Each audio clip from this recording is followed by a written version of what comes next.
Hey, welcome back to Deep Dive Movie Reviews with James and Steve. And this is the channel where we like to do long conversations about the movies you love. And James, what do we have on deck today? Okay, this week we are doing The French Dispatch of the Liberty Canvas Evening Sun, to give it its long and garbled official title, otherwise known as The French Dispatch, which is the new ensemble comedy from Wes Anderson. This film takes place at some point in the 20th century. It's an anthology film, so it's a series of different vignettes starring a whole host of recognizable actors, from Benicio del Toro to Edward Norton to Léa Seydoux and Bill Murray, regulars of the Wes Anderson stable, and a few sort of new, particularly international faces thrown in. And the Fonz was in there. There you go. And I think once you've got Henry Winkler in your movie, then you have kind of peaked. Yeah. But essentially it is the story of an American-run newspaper in a small French town. And it looks at it, and it's supposed to be a kind of celebration of old school journalism. Anderson has cited the New Yorker specifically as the kind of publication that he was hoping that the French Dispatch would emulate and celebrate. So I'm going to throw straight to you, Steve. What did you think of the French Dispatch? Well, I can't say that I always love Wes Anderson. I do love the quirkiness. There's a quirkiness aspect that I knew you're going to get in a Wes Anderson film. Let me start quickly with the positives. There was some visually stunning aspects of this movie. There was moments, especially at the beginning, when we're watching the guy serving, there's a waiter who's serving a drink, and we're watching him enter entrances and going up staircases, and we're watching it from a vantage point that is, it just makes it a remarkable, it's like eye candy watching this for a few minutes. It's visually quite attractive. It's quite an attractive film to watch. It's fun playing a bit of who's who, because there is so many familiar faces that pop up at various times in this movie, that there is that blanket of familiarity, that comfort that you get. Oh yeah, look at who's that. I didn't know he was going to be in it. So there is some fun in this. Having said that, the story is extremely thin.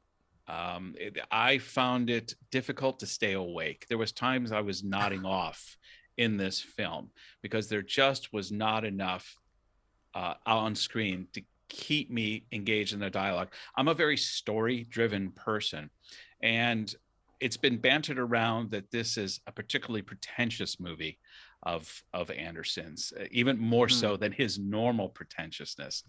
And there's this. I mean, I'm a native English speaker, and my English vocabulary is probably better than the average person.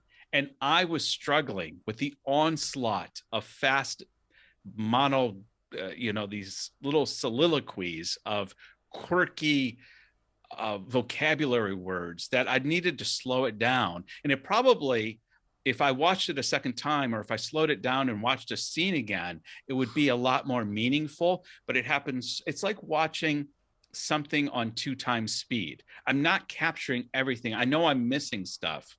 And if I'm missing things, I know the average person is going to be missing a lot. So yeah, my initial thoughts are there's not enough meat on these bones.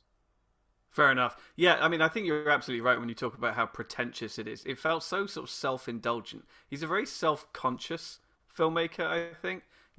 He's so meticulous and so detailed with everything. His mise en scène, if you're, the way that he sets up each scene and the way that everything is presented. I can't remember anybody since Kubrick who was so interested and devoted to how everything sits just so within sort of the frame.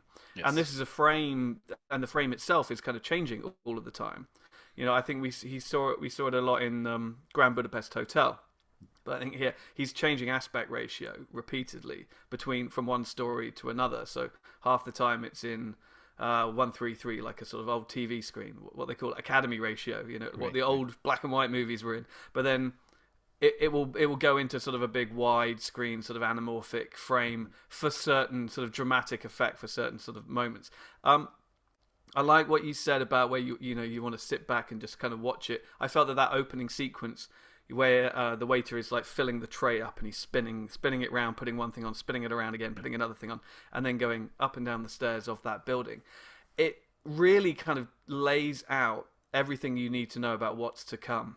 Is that, ultimately I feel with Wes Anderson, particularly with this film, ironically, because it's a film about journalism and about writers, is that he is far less interested with the substance of the narrative and the substance of those articles and of those features than he is with the way in which they are presented.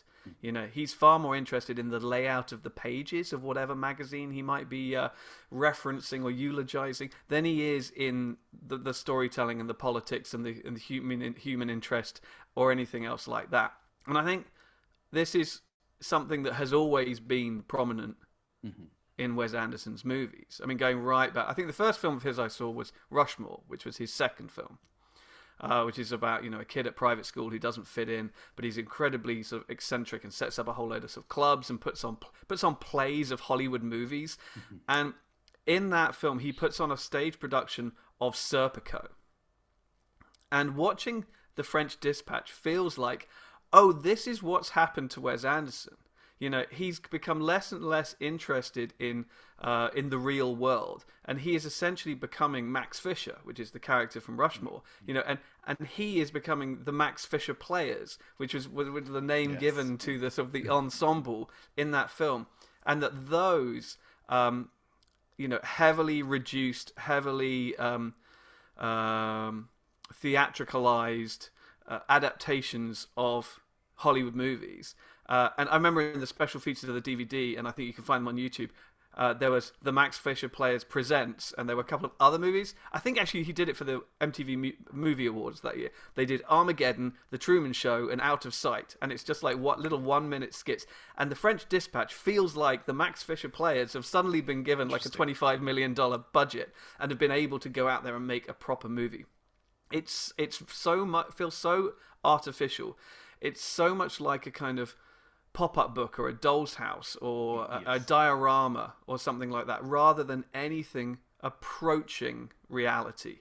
Now, that's obviously a choice. It's not a fault, but it's a choice that is incredibly difficult to penetrate as an outsider. And so you need strong characters and you need a propulsive narrative. And he doesn't care about that. He feels that casting is enough, and wordplay and silly character names and costume design and all of these very practical things, very visual things are sufficient and essentially replace anything regarding a narrative. And so when you say that you're a story-driven audience member, and I think most moviegoers are going predominantly for the story, there is no story. No. And that's the problem. No, if you're going in, like I'm thinking, if you're going into a museum of visual arts and there's going to be this amazing displays of eye candy, things that take your mind and make you want to just stare at this for a couple minutes because it's just fascinating to look at. That's what I got in moments in this movie. It's like you're walking through a museum of visual arts, but if you're there for story, you're going to find it boring after a while because, like I said, the story is very minimal. It makes me think of a lot of times if I talk to artists that do comic books, often they're less interested in the story than in the art in the frame. Like I just see them giddy over the art in the frame. Whereas whenever I read comic books, the art in the frame was always secondary to how good this story is. And it's two different mindsets. One's not better than the other. The artist who really focuses on that frame and tries to get that character so lifelike and so detailed, and they get giddy about how impactful that frame of comic art can be. That's no less important. But if you're going under the pretense that I'm going to watch a story, you're going to be disappointed in the French Dispatch. Absolutely. I mean, I think you could take any sort of single frame from that movie, or any scene, one such scene standalone from that movie, and it's great. The attention to detail is incredible, and the shot composition is incredible. And, he's got such a specific way of framing the narrative. So all the time, you're either dead on, like we're talking to each other now, like dead on with the camera, or you're at 50 degrees and everything is happening across the frame. There are no subtle sort of over-the-shoulder shots or anything like that. There isn't any real sort of complicated coverage, if you'd like. Everything is presented as a sort of a stage play, or more like a diorama. I've said that word already, but yeah, it feels more like a sort of a diorama, and and he's great at it. I think he's kind of unparalleled at it, and clearly there is something about being in one of his films that attracts the biggest names in Hollywood. It's been fascinating watching as with each progressive film. He got Bill Murray on board. Well, he grew up with the Wilson brothers. Mm-hmm. Oh yeah, Owen Wilson and Luke Wilson, those guys. So they were in his very first film, and then you saw Bill Murray get on board, and then after that, pretty much from the Royal Tenenbaums onwards, it's become these great ensembles. There he had Gene Hackman and Gwyneth Paltrow and Ben Stiller. And from then on, it reminds me of sort of Woody Allen in his heyday. Right. There was a time when everybody wanted, not now, but there was a time when everybody wanted to work with Woody Allen, and everybody would slash their fees and wait for the call and run to do whatever, and it didn't matter what he was doing. And all of his films were very particular, very similar in some degrees, but always interesting. Yeah. And I think Wes Anderson has almost become, in the best way possible, sort of the natural successor to what Woody Allen did. He was quintessentially American. His voice was quintessentially American, and it was an intellectualized voice. It was from a, if there is a class system in America, it was from a slightly sort of bookish, well-read, academic, sensibility. But at the end of the day, I think Woody Allen told better stories. I think Woody Allen was more focused on sort of romances and out and out almost surreal humor, whereas there's a certain smugness about Wes Anderson's sense of humor, and I think it's a lot to do with that sort of loquacious, verbose use of ridiculous dialogue and whatever. He's like, no, look how many 50-cent words I can put into this sentence. Yeah, I was going to say that's where, to me, he differs from Woody Allen, because Woody Allen was in love with New York City. Wes Anderson's in love with Wes Anderson. And I think there's something to be said from that. And I think in Woody Allen films, he was alone in being this kind of bookish, eccentric intellectual. And I think that a lot of his identity on screen came from that frustration that he was on a different level to everybody else. In a Woody Allen film, everybody's on that level. Yeah. And, it's almost like a Tarantino movie. It's like everybody in a Wes Anderson movie talks like Wes Anderson. Yeah. And it's incredibly frustrating. Yeah, and there's things I can appreciate, because there is some subtle wordplay that I thought is brilliant. It's very well done. And so I don't mean to disparage every aspect, or just because, well, I didn't understand it, so it must be pretentious. It's not that kind of attitude.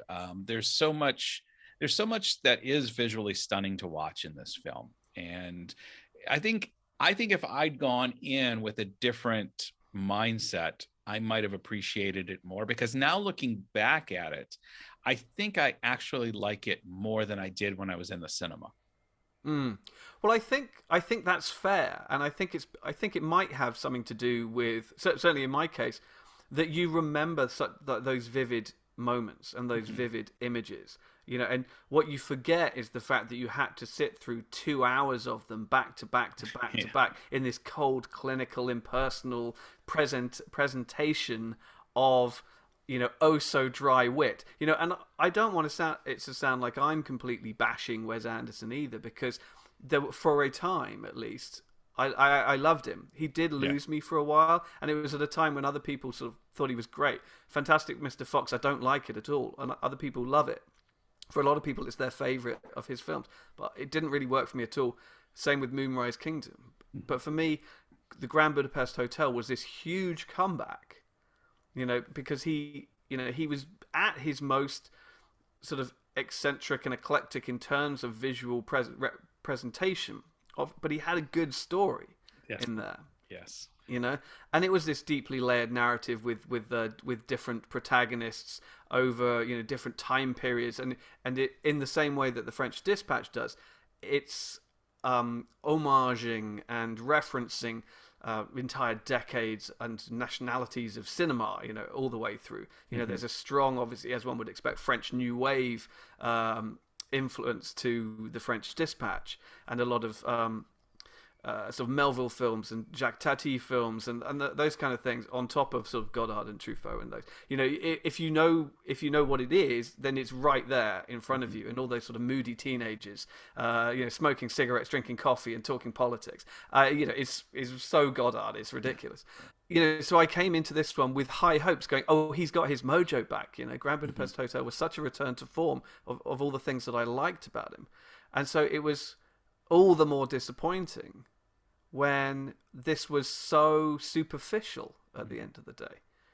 There was no substance to it, and I can't get past the irony that in his great celebration of journalism and writers and their craft, it's so shallow. Yeah. No, it'd be, coming back to my metaphor of the Visual Arts Museum, it's like if you're at a display or a exhibit area in a museum, and it's stunning to watch. There's some modern piece, it might even be moving, and you're thinking, wow, that's extremely creative. But then if the tour guide says, okay, only another 2 hours more, on to the next one, you think, oh, it's just such an onslaught of, and like you said, I think I appreciate it more now because I can, at my own leisure, remember certain visually stunning aspects of it without needing to take in the whole 2 hours in one, because then you start nodding off a little bit, and it's like, can I miss this one and catch you on the next one? Because nothing's going to be lost in the storyline. Like if I went to the bathroom for 15 minutes and came back, it's not like I'm going to have to go, James, what happened? What did I miss?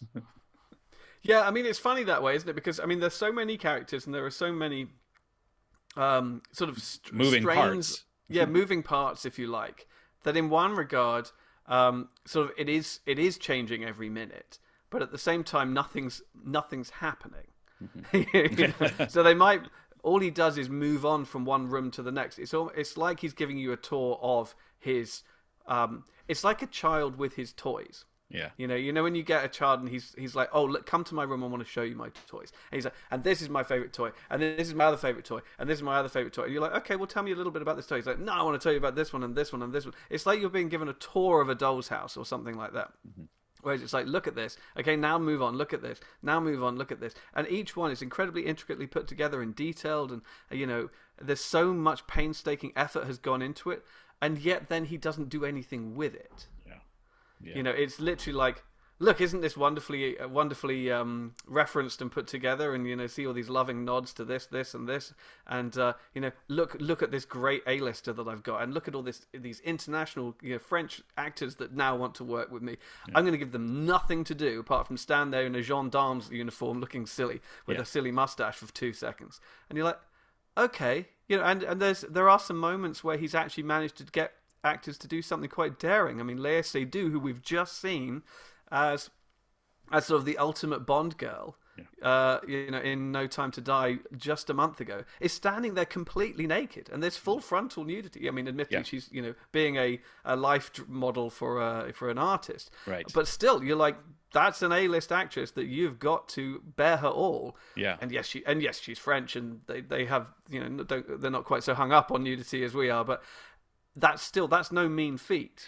No, not at all. The thought crossed my mind, because these days, particularly for an A-list actress, at best, if she's going to do any nudity at all, and that even is not happening much these days, it's going to be a quick flash.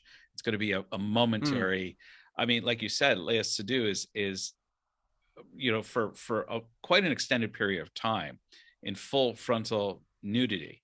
And now I'm always thinking, how do you, as a filmmaker, how do you like sell that to an actress? Like, we're going to need to do this, and yeah, and there wasn't anything overtly sexual in that vignette either. It wasn't like there was any sex going on. It was an artist, and she was the muse, and so there was a non-sexuality about it. But it did cross my mind of how do you get that level of unclothedness out of an A-lister for that length of time? Yeah, I mean, I think it just underscores the high status that Wes Anderson has got to in his career, and she's French, and she's French, so she's French. They walk around naked all the time, right? So yeah, it was just a weird thing, and the movie is full of it because nobody really gets much screen time. There's a few actors. I mean, Adrian Brody and Benicio del Toro, I suppose, get a fair amount of time. Jeffrey Wright, I was thinking, gets a good. And then you've got Tilda Swinton and Frances McDormand and Timothee Chalamet. So there's one or two characters that underpin each vignette, but then you've got all of these other huge stars who literally come on for 2 minutes, dressed stupidly, doing nothing. And his sensibility. It's so funny talking about how his movies are so sort of overwritten, and his narratives are so his narrations are so sort of over the top and so verbose. But then quite often on screen, characters are asked to do almost nothing. In Wes Anderson movies, there's always so much of just stand there, no expression, no response. And very monotone delivery of lines too. You don't even really have to act. You think about Jeffrey Wright. Jeffrey Wright, yes, not Jeremy. I always want to say Jeremy Wright. Jeffrey Wright. He another Bond alum, right, and from Westworld as well. He's just delivering these lines like a machine gun, but in a very monotone. I think that was another thing that was putting me to sleep, was the monotone delivery of some of the dialogue, or not monologue.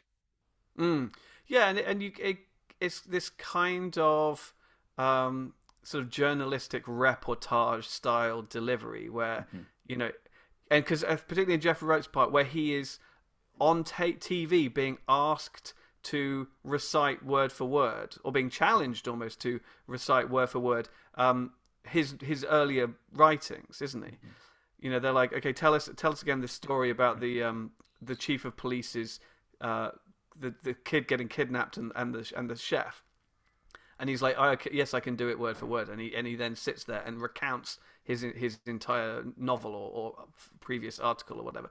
And so there is an element to the drama, quote unquote, that is this just recounting of information. It's like there's a recitative.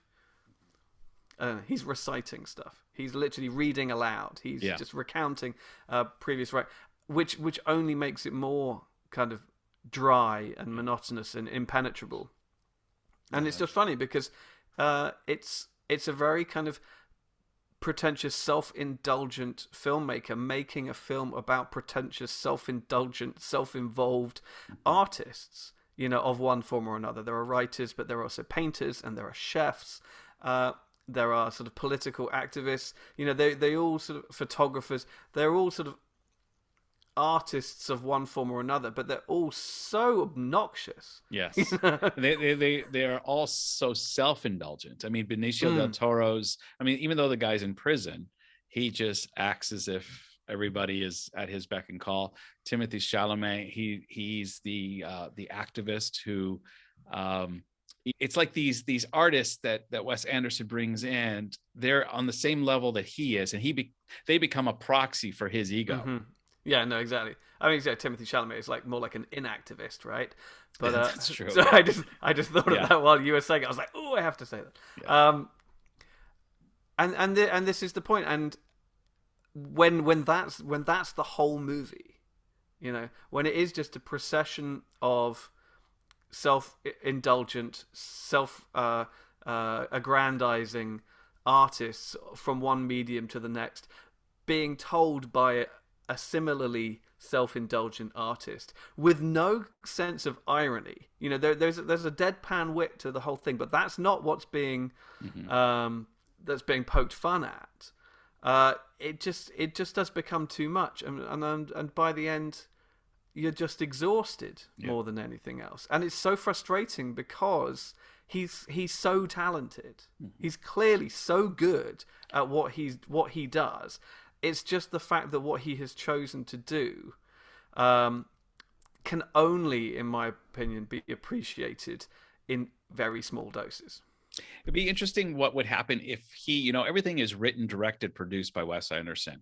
What if it was directed and produced by Wes Anderson, screenplay by X? Oh, could you imagine? Yeah, if I don't know if he would ever stoop I don't think yes. No, I don't think so. So any final thoughts before we give it a score here, James? Yeah, I mean, I just think he needs somebody at his shoulder to be like, no, Wes, that's enough. Rein it in. Tone it down a bit. Okay, stop, cut, take a breather, because there's just too much of it. He wasn't always like this. He has evolved into this. He's always maintained the same tone and sensibility, but it's just becoming increasingly artificial, this world he's creating and populating. And it's difficult for the rest of us to feel comfortable there.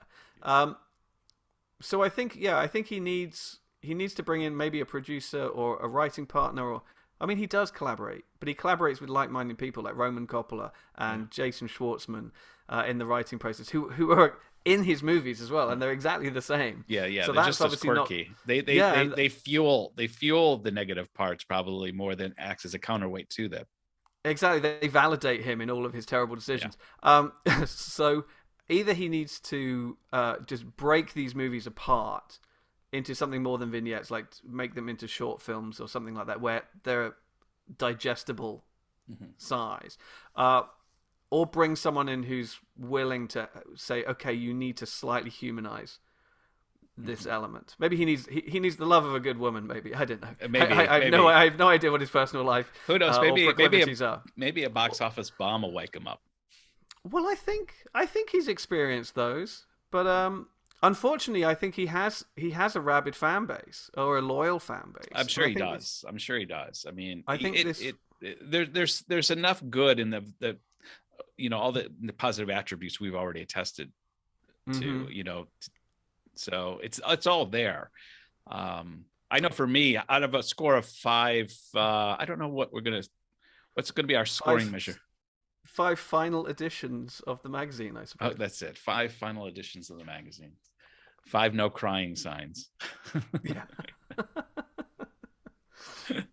Okay, out of 5 final editions of the magazine, I'm going to give it 2, James. I think it's I can't really recommend it to people. You don't need to see this, but I'll give it a 2 because it have its redeeming qualities. Yeah, like I said, it is very much a case of it's less than the sum of its parts. Its parts are many, and taken on their own, they work very, very well. Immaculately so. But just as a whole, I just found it completely overwhelming and overbearing, and I came out of it frustrated, exhausted, exasperated by the end. I'm going to give it also 2 final editions out of 5 because it knows what it wants to be. This is clearly no compromises have been made. No.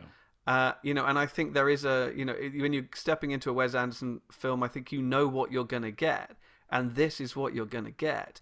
And for many people, well, for some people, they're going to be very happy with this. Yeah. I just think for the rest of us, it's a little bit much. So, yes, that 2 for me. 2 for you. I'll leave you with the final word on that, James. Thanks everybody for following us along with our review of the Wes Anderson film, The French Dispatch. Remember, if you haven't subscribed already, hit that subscribe, ding that bell so you never miss a video. And please really comment. Obviously, we've been pretty opinionated about this movie. If you have a different perspective, you got a different take, please put it in the comments. Let's start the conversation. Till next week, James. Till next time. Thanks very much for watching. And look forward to hearing from you. I saw it was going to turn 12, so I wanted to end it. No, that's fine. That's good. I can edit. I edit a couple things and make it all seamless right there. Yeah, sure. No, I might even leave this in. People like the banter, This is all good. Yeah, the awkward behind the curtain stuff is where the magic happens.